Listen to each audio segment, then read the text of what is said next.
Stress balls are squishy toys you hold in the palm of your hand. The idea is that they're helpful for relieving stress, that squeezing them repeatedly somehow is calming. Problem is, they don't work. In fact, they do the exact opposite of what they claim to do. Here's why.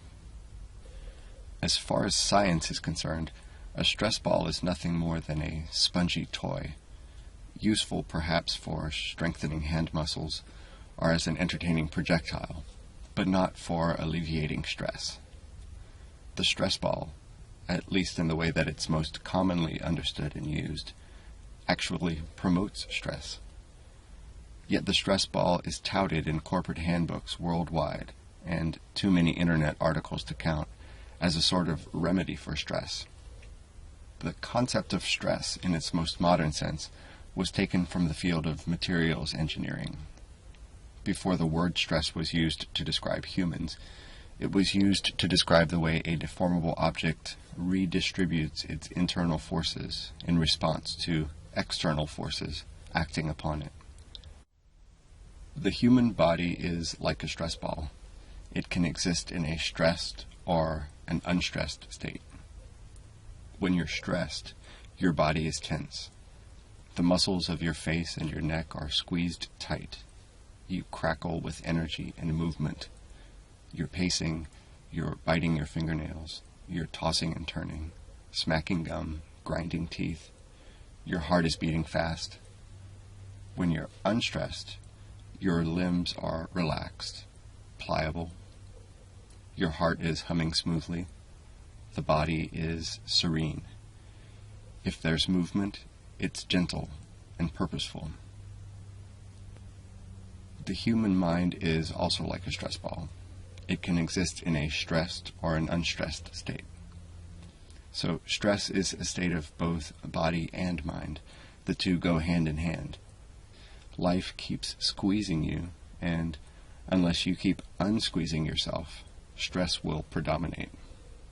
You have to keep unsqueezing yourself over and over and over. This is how peacefulness is achieved. Notice that this is exactly the opposite of what a stress ball would have you do. Stress balls actually lure you toward a state of stress. The stress ball wants you to squeeze. Peacefulness is about unsqueezing. I'll say it again because this is the heart of the matter. The stress ball wants you to squeeze. Peacefulness is about unsqueezing. If you want to be unstressed, why would you compress yourself repeatedly around a ball? Why would you squeeze when you're trying to unsqueeze? To become less stressed, you have to practice a counter maneuver in the opposite direction. The mind is inseparable from the body, so the mind will follow where the body leads it. When the body is brought to a state of relaxation, the mind follows. The body is used as a sort of lever to nudge the mind toward the desired state. If you bring your body to an unstressed state, you bring your mind there too. Somewhere along the way, we got the stress ball instructions backward. If the goal is to alleviate stress, squeezing a stress ball accomplishes the exact opposite. Instead of practicing squeezing, we should be practicing unsqueezing. That doesn't mean you should throw away your stress balls, you just have to use them in a new way. What if, instead of squeezing a stress ball, you refrained from squeezing it? What if you carried it around and practiced resisting the temptation to squeeze it? Instead of compressing it, practice emulating it.